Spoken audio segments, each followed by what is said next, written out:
Mengapa harus kita berbicara masa lalu? Karena masa lalu itu menjadi pandangan kita, menjadi tauladan bagi kita. Nah, itulah pentingnya Pak kita mengkaji diri kita. Masa lalu kita harus kita kaji sehingga ada identitas diri kita. Kalau tidak berlalu saja Pak, masa lalu kita seperti itu, tidak ada perubahan. Inilah kata Rasulullah yang pertama, sa'atu yunaji fiha rabbah.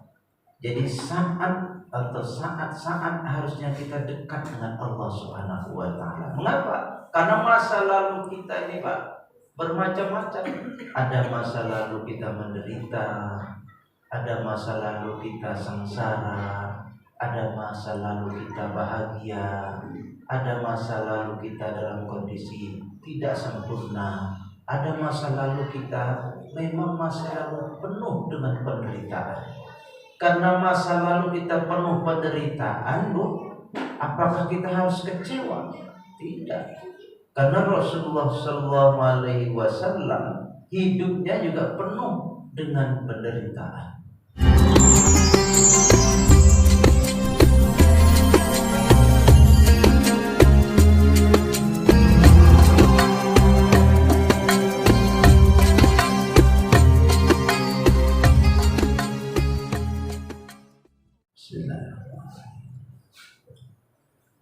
Alhamdulillah. Assalamualaikum warahmatullahi wabarakatuh.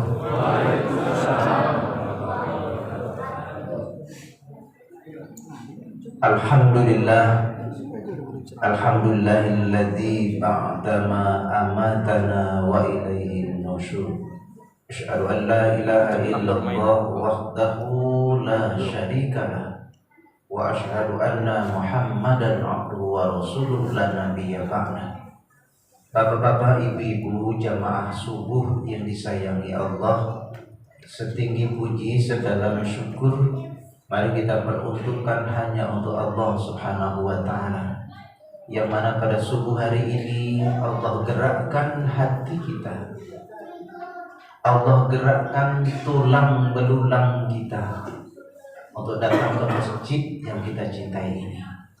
Mudah-mudahan apa yang kita lakukan pada bulan suci Ramadan, bulan yang penuh keberkahan ini, dan sekaligus Allah berikan kesehatan, kekuatan, dan Allah berikan pahala dengan pahala yang berlipat ganda. Amin ya rabbal.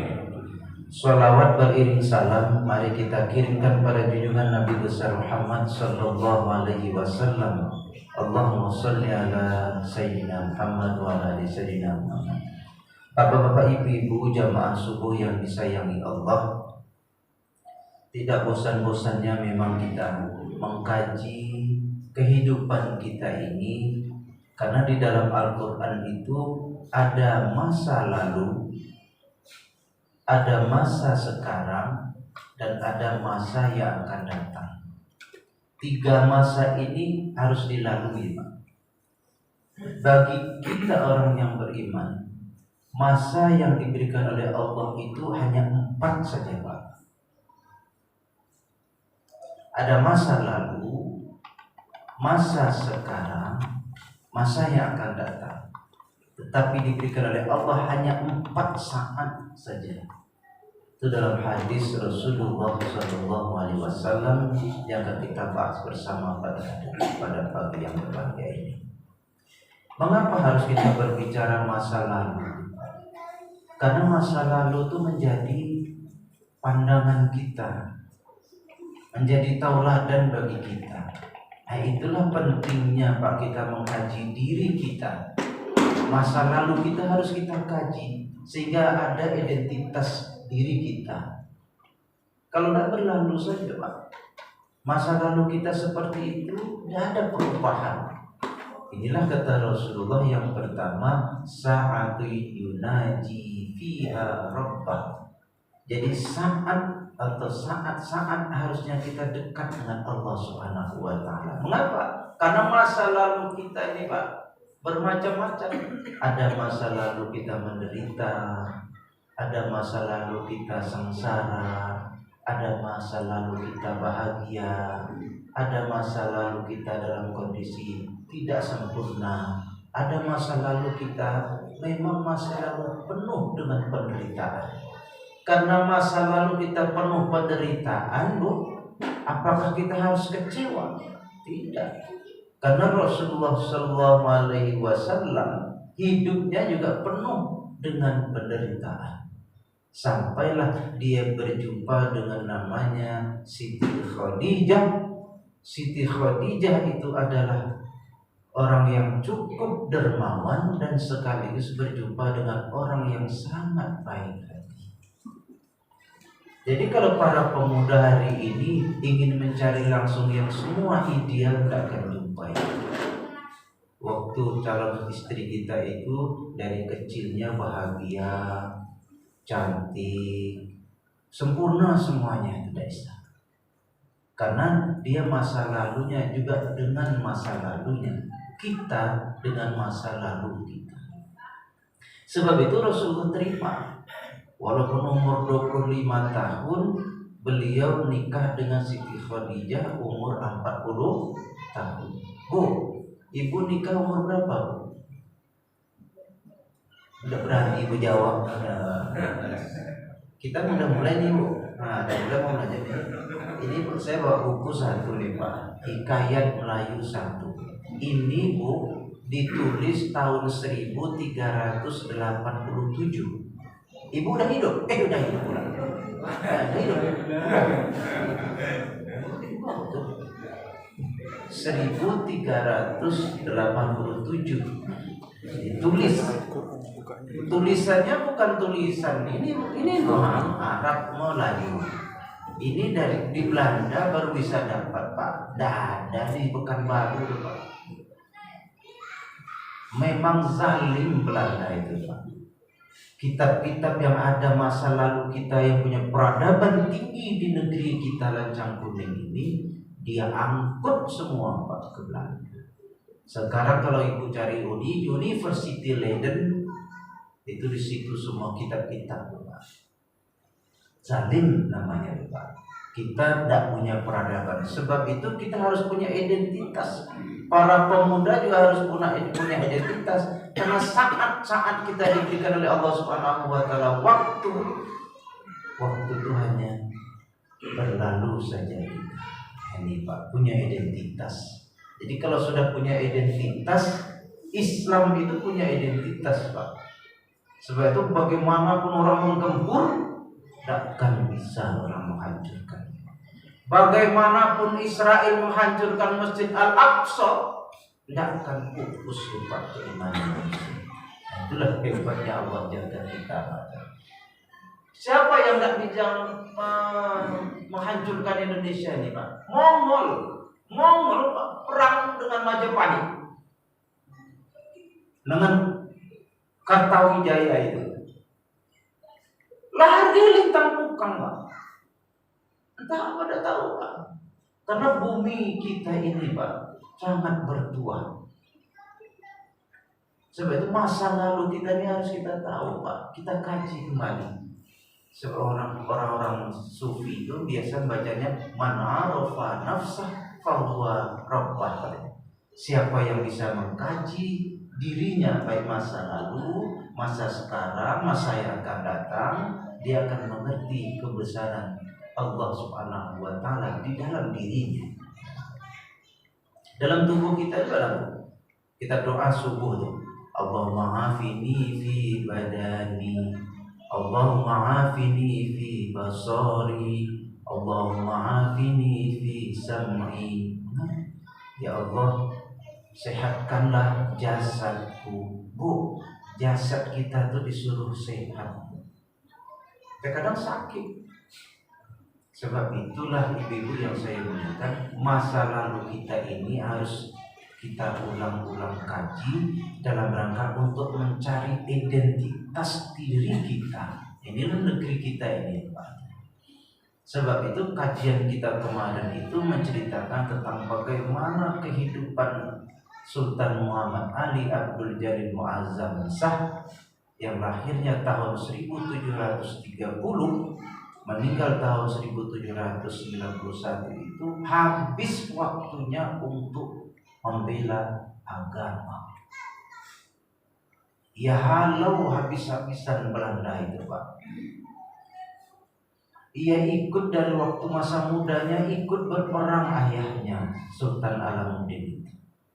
Nah besoknya lusa lagi waktu pas dalam posisi apa? Dia pula berlawan dengan ayahnya. Itu masa lalu Pak. Perang dia dengan ayahnya. Tapi bagaimana kondisi perang waktu itu? Misiu yang sudah ada, yang dibantu oleh Belanda di Guntung Loji, ada Loji di sana Pak. Loji itu benteng Belanda di Guntung, wilayah atas Sungai Apit di sini dengan Sabah Aung. Nah, di sini ada pulau kecil, di situ benteng pertahanan Belanda. Habis Pak diserang oleh beliau. Tetapi ketika waktu dia ingin berperang, Sultan Alam ayahnya dari Johor itu mau menuju ke Indonesia, ingin mengambil alih kedudukan kesultanan. Bagi seorang anak, karena mendengarkan ayahnya, jangan kita berperang satu keluarga karena kita berhadapan dengan kafir. Nah, itu kemarin kajian kita. Kafir. Dan mungkin Pak kalimat kafir itu kita ganti dengan non muslim. Itu Pak. Karena ya ayyuhal kafirun, bukan ya ayyuhal non muslim, tidak. Qat'i itu Pak, qat'i. Jadi Bapak Ibu yang saya hormati, kita mengapa harus mengulang-ulang kaji ini Pak? Karena tubuh kita juga harus kita ulang kaji. Kita dahulukan waktu masa kecil. Bu, masa kecil kita menangis atau ketawa? Menangis. Mengapa menangis Pak? Nah itu kalau orang filsafat dalam pengajian itu Pak. Tangisan kita pertama itu sebenarnya Pak, dia lahir dari perut ibunya. Tangisan pertama tuh dia mencari identitas dirinya karena ingin dekat dengan Allah Subhanahu wa ta'ala. Itu saat yunaji fiha rabbah. Jadi tubuh kita ini Pak sudah terdeteksi semua Pak. Ma yalfizu min qaulin illa ladaihi raqibun atid. Apa yang kita ucapkan, apa yang kita ungkapkan, apa yang kita perbuat tercatat semua. Raqib dan atid. Tangisan pertama itu lalu terkadang oleh ayahnya diambilnya sebuah gendongan, dia gendong, dia bacakan ketika waktu itu lahir anak langsung diazankan. Kalau yang laki-laki dalam sunnahnya seperti itu. Ketika waktu perempuan dibacakan iqamah. Apa yang dicari identitasnya Pak? Tuhannya. Kalau Rabbnya, Allahu Rabbi, Allah yang dicarinya. Dan kalau hidup kita hanya tok sembarangan saja Pak, narkoba, minum-minuman keras, berzina, tidak ada identitasnya di muka bumi Allah Subhanahu wa ta'ala. Sebab itu jadi sampah masyarakat. Sultan Muhammad Ali Abdul Jalil Muazzam Shah ini waktunya cukup untuk kepentingan agama, bangsa dan negara. Punya istri, Embung Badaria itu tidak punya anak. Beliau tidak punya anak.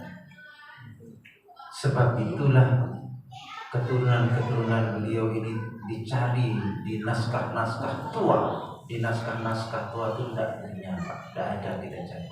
Tapi apakah ini belum jumpa, kita tidak tahu. Karena ini masa lalu. Tetapi di dalam naskah primer baik Belanda maupun kita ini tidak ada, tidak jumpa, dia tidak punya anak. Ada yang mengatakan punya anak di Brunei Darussalam, ada yang mengatakan di Sarawak, tapi ini belum koordinasi. Dalam tulisan kita dalam kajian akademis belum bisa dimasukkan karena namanya juga kita belum tahu.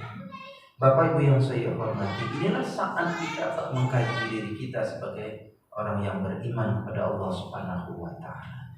Jadi kalau kita tidak punya identitas, Pak.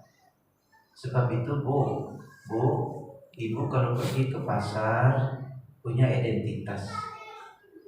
Kita, Pak, sebagai seorang laki-laki punya identitas. Identitasnya khas betul. Ini Pak Haji ini identitasnya nampak. Ini adik kita yang remaja ini punya identitas. Identitas itu diperlukan untuk hari ini mendatang dan masa yang akan datang. Bapak Ibu yang sempurna. Jadi saat yunaji fiha rabbah, saat untuk kita selalu dekat dengan Allah Subhanahu wa taala, apa untungnya? Nah, ini makanya kita. Apa untung kita? Kita dialog supaya kita lebih mantap, Pak. Silakan. Untungnya apa kita dekat dengan Allah Subhanahu wa taala? Silakan coba. Apa untungnya? Jadi kita bisa bertambah. Kecerdasan kita kembalikan semuanya. Apa untungnya? Dekat dengan Allah, apa untungnya?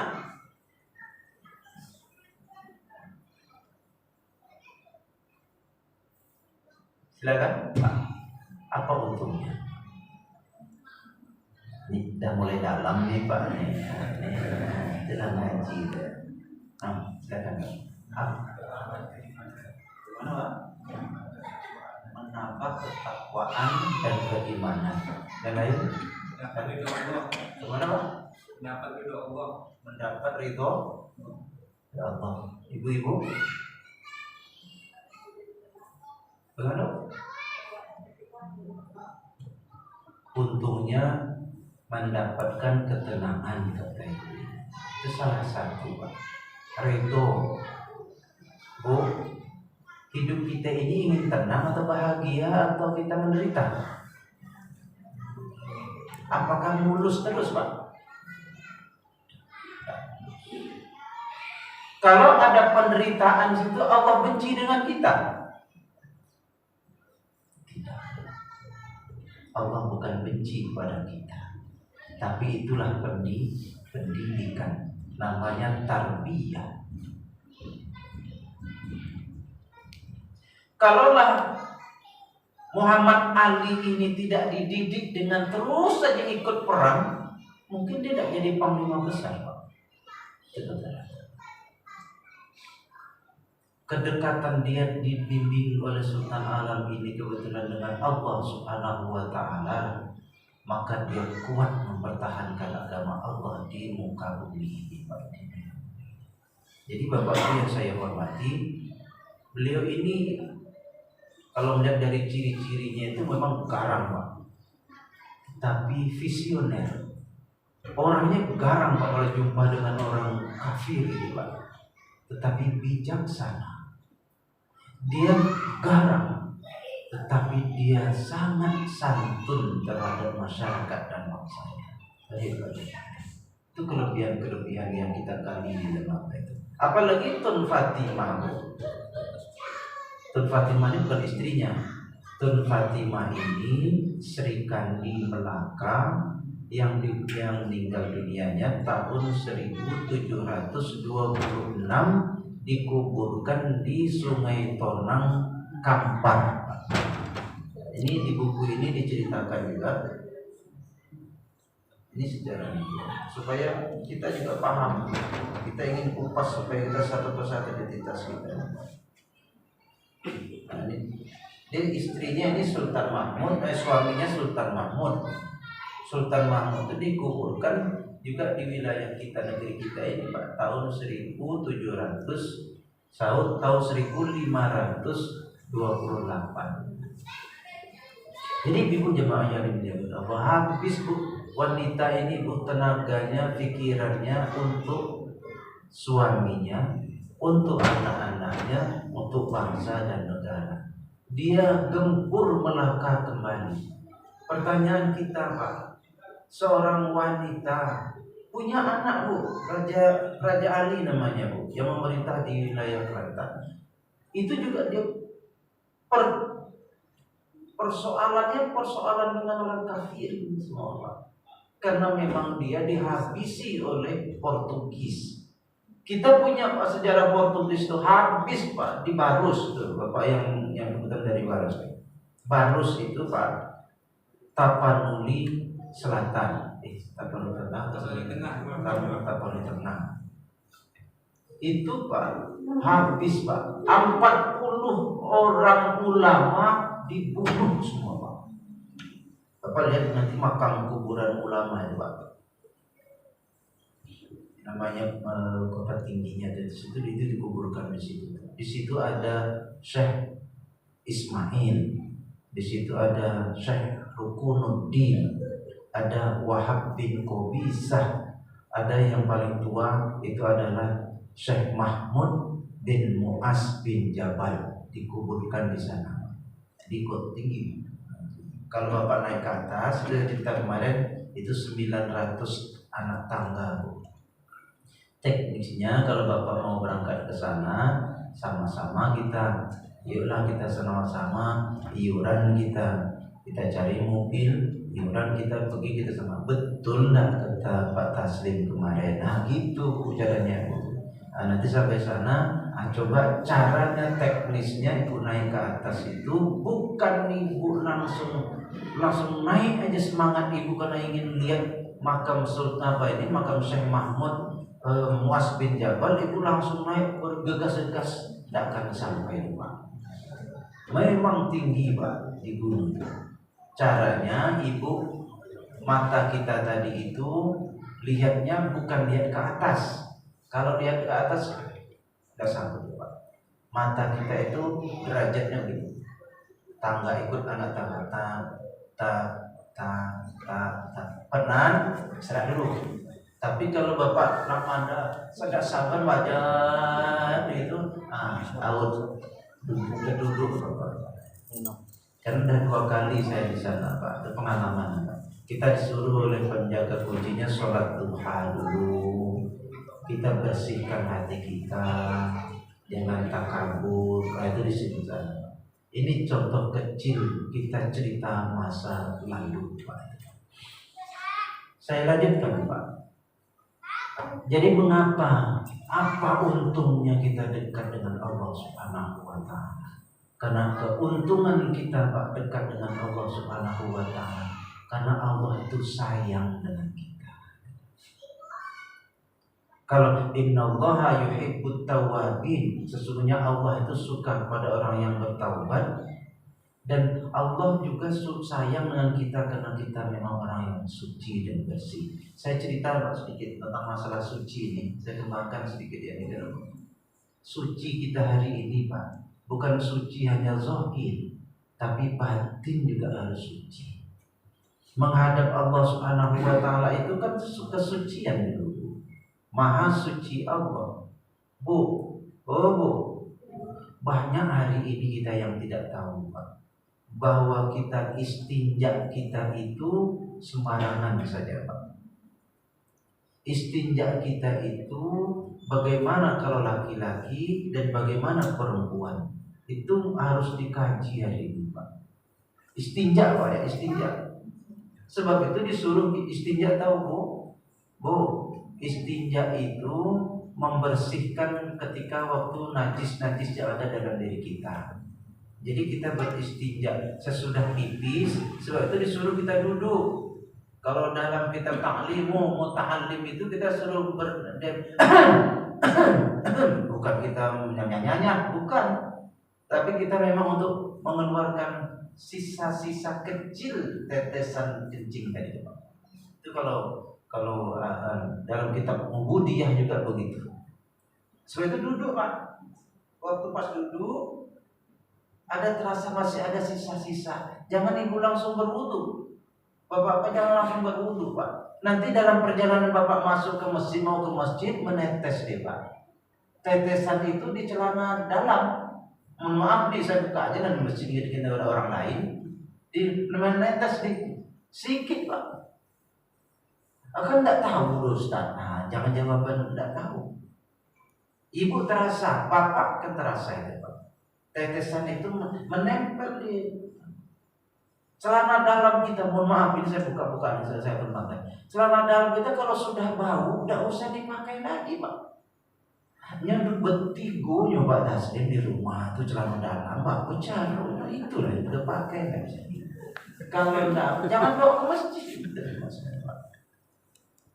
Kalau sudah dia kan bau, rasa, warna itu namanya. Kalau warna itu kenapa? Kalau dapat warna tidak usah ditinggalkan aja lah Pak dalam cucian itu. Itu ketatnya Pak. Dalam kitab Ubudiyah itu ketat kali kita dekat dengan Allah Subhanahu wa taala karena kesucian. Sebab itu sekarang ini modelnya seperti apa? Baju-baju jubah itu seperti apa gitu. Mana lepas semua tidak banyak kebat sana kebat sini ya. Bapak Ibu yang saya hormati, inilah pentingnya kita Pak mengkaji kita diri kita, bukan mengkaji terus istilah tasawuf, bukan itu, tapi kita mengkaji diri kita. Saat-saat untuk kita selalu dekat dengan Allah. Sebab itu pertanyaan saya tadi, mengaku apa untungnya kita tuh dekat dengan Allah? Itu jawaban ibunda tadi itu katanya, ingin tenang. Sudahkah? Nah, pertanyaan yang kedua lagi, sudahkah kita mendapatkan ketenangan itu? Nah, mulai itu Pak. Belum Ustaz. Karena tenang itu abstrak katanya. Bisa kita rasakan, tapi tidak bisa dilihat. Tidak bisa dilihat. Tapi dari rangkaian keimanan kita tuh at-tasdiqu bil qalb, at-takriru bil lisan, al-a'malu bil arkan. Kalau sudah kita terhunjam kuat keimanan kita kepada Allah Subhanahu wa taala itu, Bu, Ibu selalu kirim surat dulu dengan Bapak. Pernah jatuh cinta? Enggak katanya Pak. Enggak. Ibu kalau enggak punya rasa cinta, bahayanya. Waktu kirim surat pasti yang begini Bu. Kanda, main kanda. Suasana kita corona Kanda. Kita tidak bisa tidur bersama seperti dahulu Pak. Yang satu lagi di karantina, yang satu lagi di rumah sakit. Marah saya kami Pak. Marah saya Pak. Itu surat cintanya Pak. Sebenarnya surat cinta itu yang selalu kita, itu pun diulang-ulang kalimatnya, karena rasa rindunya ingin dekat dengan yang kita cinta. Rupanya surat cinta itu surat Al-Quran itu Pak yang saya baca. Itu Pak Imam tadi itu mendayung-dayung membacanya Pak. Jadi mengapa Pak kita harus selalu mengkaji diri kita? Begitu Pak tingginya filosofinya dalam hidup dan kehidupan kita. Bapak-bapak, ibu-ibu jamaah subuh yang dimuliakan Allah, inilah Pak yang diterapkan oleh wilayah kita ini Pak, memang milik umat Islam hari ini Pak. Orang berbondong-bondong ke Indonesia hari ini Pak, karena di Indonesia ini peradaban tua rupanya Pak. Para ilmuwan mengkaji masa lalu di Indonesia ini. Bagaimana perjuangan umat dahulu banyak ditemukan Pak. Banyak ditemukan Bu. Hasil-hasil penelitian para ilmuwan hari ini itu masa lalu. Coba baca di YouTube di apa semua para ilmuwan sekarang mencari kehidupan kita. Nah rupanya Pak memang betul Pak. Memang kita ini diberkahi oleh Allah Subhanahu wa taala. Kemarin sudah saya ulang kembali pada pertemuan dengan Perdana Menteri Singapura pada 2000 sebelum Corona, memang cerita, saudara-saudara lihatlah negara kami, isinya hanya kaca-kaca. Memang iya Pak, gedung-gedung kaca-kaca, gersang katanya, gersang. Bapak datang kemari ngapa katanya itu? Pak, Bapak-bapak ini datang dari jauh-jauh dari negara-negara ini mengapa kemari? Sebenarnya Bapak hanya mencari hiburan saja. Tapi di sini tidak seperti menenangkan batinnya. Pokoknya ya juga. Yang kedua, apa saja yang dicari oleh dunia ini ada di Indonesia. Itu Bapak ya saya. Patutlah Belanda, Portugis, Inggris Pak. Sekarang yang berduyun-duyun betul yang mau datang kemarin Cino, Sipit, Manto. Datang ke Indonesia Pak. Apa yang ada di Indonesia? Itu artinya Pak, negeri kita ini penuh keberkahan diberikan oleh Allah Subhanahu wa taala. Nikel, minyak, sawit, semua Pak, ya Allah ya Rahman, tidak bisa disebut oleh beliau itu semua. Apa saja yang dicari oleh dunia ada di Indonesia. Timah hitam. Nah, kalau Bangkinang itu ada Bangkinang, sebelahnya itu kan ada Stanung itu timah Pak. Itu dulu timah tuh Pak, produksi timah. Zaman-zaman tahun-tahun waktu itu. Berduyun-duyun orang ingin mengambil alih rotan, kayu. Menurut informasi yang akurat, Nabi Nuh itu Pak membuat kapal itu kayunya itu bukan kayu dari mana-mana, tapi dari Indonesia.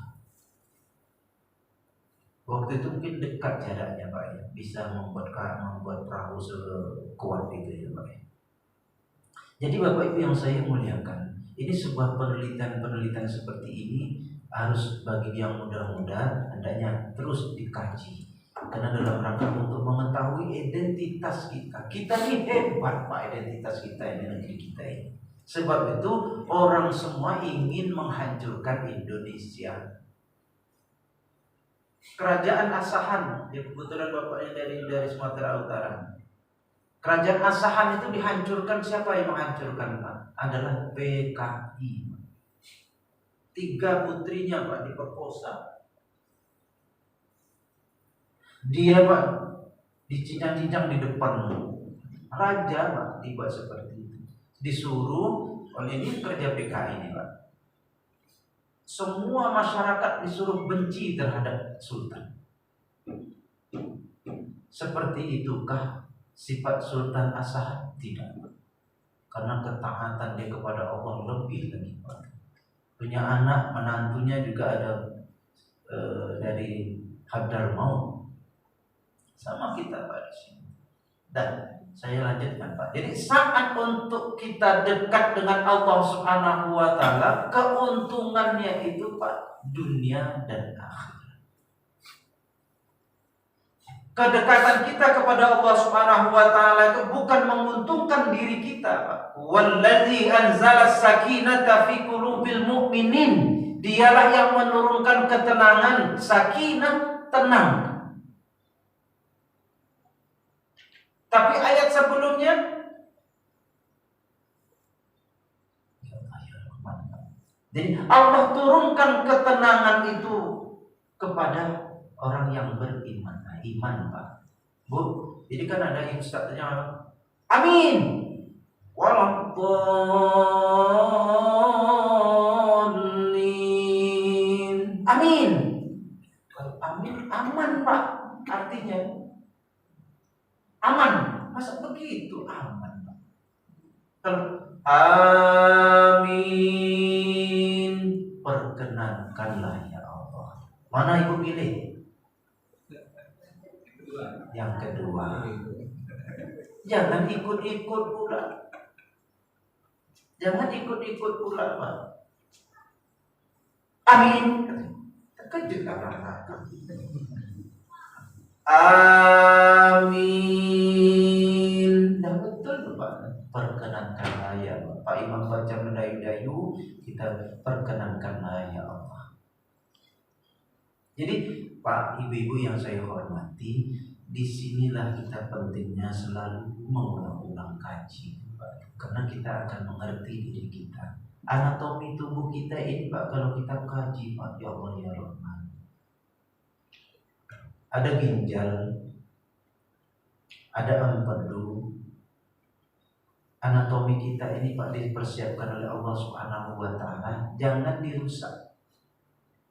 Salah satunya tadi itu Pak, kalau dia tenang Pak, darah kita tenang.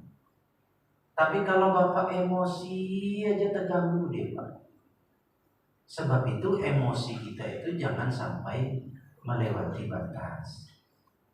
Kalau sudah setan saya keluar, mau setan pula yang dia Pak, setan. Jangan dia Pak, ada lama lagi nanti stroke, inna lillahi wa inna ilaihi raji'un. Itu Bapak ya. Jadi tubuh kita ini kita yang lalu. Untuk apa kita untuk dekat dengan Allah Subhanahu wa taala? Sebenarnya Pak sudah disiapkan oleh Allah untuk ketenangan tubuh kita. Ada orang Pak sholat pun tidak tenang.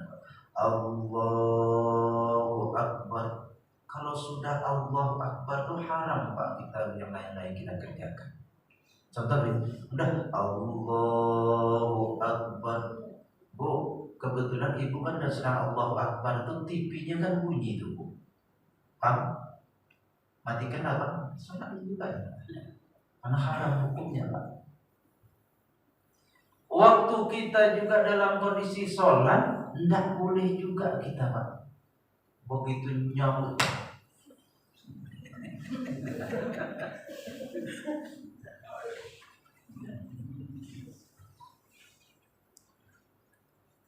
Perlu dipertanyakan. Kalau masih ada seperti itu kita pertanyakan diri kita itu. Karena kenapa? Karena anatomi tubuh kita itu disesuaikan juga. Karena beribadah itu dekat dengan Allah Subhanahu wa taala. Dari sisi tubuh kita, dari sisi yang lain itu nampak. Apalagi ketika waktu kita inna sholati wa nusuki wa mahyaya wa mamati lillahi rabbil alamin. Itu akhir ada visi dan misi kita dalam hidup dan kehidupan kita ini. Jadi tubuh yang diciptakan oleh Allah Subhanahu wa taala, kalau sudah dia tenang, ya ayyatuhan nafsul mutmainnah. Jadi ketika waktu kita menghadapi kondisi zaman seperti ini, kita kembalikan kepada Allah. Zaman kita kan kemarin kan 2 tahun kita Pak kena corona. Jangankan ibu-ibu kena Pak, sedangkan orang rumah aja kena. Tapi coronanya tuh mungkin corona masih kecil, tidak sampai dibawa ke rumah sakit. Kalau di rumah sakit kan saya malah tidak mungkin lah Bu, saya di rumah, dia di rumah sakit, tentu tidak bisa lihat kita. Waktu itu kan berat Pak, masuk ke masjid tidak dibolehkan waktu itu Pak. Ngamuk-ngamuk Pak Haji, ada Pak Haji ngamuk Pak. Masa kita tidak boleh masuk ke masjid Pak Taslim? Bukan tidak boleh Pak, tapi ini darurat. Kalau Bapak kumpul di masjid, saya kebetulan datang ke masjid, terus kebetulan dia kan orang rumah kena. Nah, dia tinggal singgah di sini Mister Corona tadi Pak. Ketika waktu di singgah sini, saya duduk di sini dengan Pak Haji. Pak, rupanya dia menyebar sini, terbang dia ke Pak Haji. Kebetulan waktu itu juga fisiknya kurang sehat, kurang pas. Kena Pak Haji. Saya datang tadi itu ngasih mudarat kepada orang lain Pak. Itu Pak sebenarnya Pak. Darul mafasid muqaddamun alal jalbil masalih. Menghindari kerusakan, menghindari mudarat kepada orang lain harus didahulukan daripada kepentingan kita mau beribadah dekat dengan Allah Subhanahu wa taala di masjid tapi memberikan mudarat kepada orang lain. Itu ajaran Islam. Mana dalil lagi Ustaz? Tentang sampai begitu Pak, saya membimbing para ustaz itu Pak. Ada yang mohon maaf, ada ustaz itu mimdatima dal dati dama. Mimdatima dal dati. Dan dikasihkan ayat, dikasihkan usul fikih, enggak juga, tetap dikatakan tidak ada. Sekali kena Pak 22 hari Pak dirawat. Nah, baru tahu deh, rupanya aduh punya batas dia. Tidak boleh gitu Pak. Itu yang saya maksudkan, jangan begitu. Maaf sabab min musibah illa biiznillah. Apabila ada musibah menimpa musibah illa ada Illahnya situ Pak. Biiznillah, izin Allah Subhanahu wa taala. Syaratnya dua kata Allah, wa yu'min billah, berimanlah kamu pada Allah. Yahdi qalbah, yang kedua, hendaknya kamu punya ilmu tentang teknis dan medis. Jelas Pak, tapi kalimat medis tidak ada dalam Al-Quran Bapak. Dalam Al-Quran itu tidak ada kalimat medis, tidak ada. Medis tidak ada. Tidak ada Pak. Tapi Yahdi qalbah tadi itu, Yahdi itu petunjuk. Turun pada bulan suci Ramadan. Syahrul Ramadan alladzi unzila fihi al-Qur'an hudan linnas wa bainatin minal huda wal furqan. Di sini ada pertanyaan, silakan Pak. Kasih waktu pertanyaan, silakan. Sekarang saya tambah yang kedua. Pertanyaan yang kedua, Bapak jawab dari Bapak yang menjawab. Setelah Bu, untungnya kan tadi apa? Untuk ketenangan. Sekarang saya bertanya lagi. Kalau sudah keuntungan diberikan oleh Allah Subhanahu wa taala, sudah tenang, terus kita apa yang harus kita perbuat, Bu?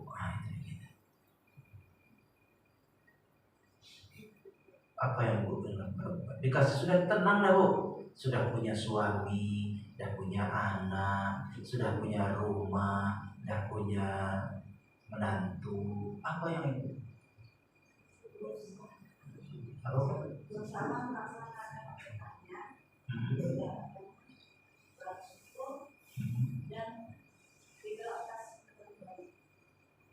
Ridho atas ketetapannya. Yang lain? Iya Pak, kita bincang. Pagi ini cerdas nih Pak. Setelah kita tenang, diberikan oleh Allah ketenangan Pak. Sudah dikasih fasilitas rumah, dikasih istri yang cantik. Ya tidak cantik pun tidak apa-apa lah. Itu jodohnya macam mana Pak? Jangan pula hitam, jangan hitam pula dia mata tidak hitam. Memang itulah jodoh Allah jodohkan pada kita. Itu yang saya cerita dengan Pak pada waktu pas di rumah si Pak Rahman waktu pas akikah. Kan saya ceritakan Rasulullah itu kan setelah dia punya dan meninggal dunia Khadijah baru dia nikah. Kita sekarang comok Pak. Comok tahu Pak? Nampak agak melenting sedikit alis apa tuh ada kunyit kan sweet miang namanya Pak. Kalau bahasanya miang namanya. Tapi harus sadar kita Pak. Jadi ibu-ibu ini memang kadang-kadang mengadu ketika wirid pengajian Pak. Nah ini Bapak Ibu yang saya muliakan. Jadi kalau sudah pemberian Allah Subhanahu wa taala, fasilitas diberikan, ada di rumah sudah, istri, anak, menantu, fasilitas kendaraan itu ya Bapak. Kalau di dalam hadis itu kendaraan rumah yang luas, maksudnya itu kita sudah mulai tenang. Jangan banyak terbiat lagi Pak. Harus semakin takarrub kepada Allah Subhanahu wa taala. Itu dia Pak. Betul tuh. Kalau kita menyalahi syariat lagi Pak, terganggu Pak. Nah itulah yang terkadang kita nyom susah, remaja nyom sengsara, menderita, rupanya tubuh kalera. Kan tak perlu disikur Pak, disikur itu bahasa aku Pak. Kalera itu apa Pak? Saya pun tidak tahu.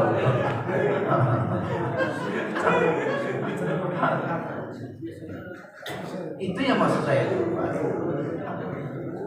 Jadi kajian kita subuh hari ini baru itu aja dulu Pak ya Pak. Jadi mudah-mudahan kita bertemu pada terakhir nanti pada hari Ahad kita selesaikan orangnya kita. Sebab itulah Pak, hidup kita ini memang diatur oleh Allah Subhanahu wa taala. Kita itu mencari apa di muka bumi ini.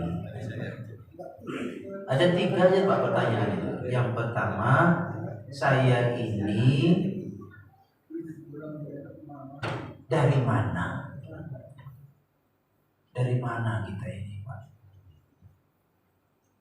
Terus mengapa sampai seperti itu orang intelijen Amerika, Inggris, Prancis, Pak, untuk menghancurkan Islam itu kenapa sampai seperti itu, Pak? Membuat ISIS, Pak, buat Islamistik. Padahal Pak itu kerja intelijen 3 negara itu ingin menghancurkan Baghdad, Pak. Itu bukan Al-Baghdadi, itu bukan Islam, Pak. Itu Yahudi, Pak. Namanya Haizan. Dia pimpinan Al-Baghdadi di mata Al-Baghdadi. Padahal dia ingin menghancurkan Baghdad, peradaban Islam. Karena di Baghdad itu setelah setelah Husin presidennya Saddam Hussein itu wafat, memang dikejar oleh Amerika. Masih banyak Pak para ahli dan ilmuwan tentang masalah teknologi peperangan. Ibarat kalau strategi dalam ilmu intelijen itu ada untuk mengejar mereka ini Pak. Teorinya teori rama-rama. Rama-rama itu begini Pak. Kalau di kampung kami banyak. Rama-rama itu membuat busurnya itu di sini. Terus dia mau menaikkan tanah ke atas ini. Tapi di mana Bapak mau mencarinya bukan di situ Pak. Tapi di wilayah jalan. Kalau dia mulai pasang air pasang, kita pakai pukul sini. Nah, itu Pak.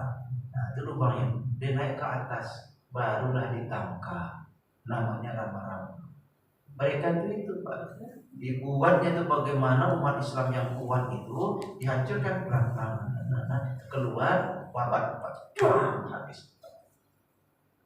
Seperti itu nanti kita juga dibuat Pak. Tidak mau berhenti itu Pak. Tidak mau berhenti sekarang.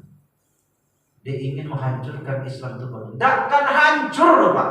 Yakinlah Islam ini ada yang menjaga, yakni Allah Subhanahu wa ta'ala. Subhanaka Allahumma wa bihamdik astaghfiruka wa atubu ilaik. Billahi taufiq wal hidayah. Assalamualaikum warahmatullahi wabarakatuh.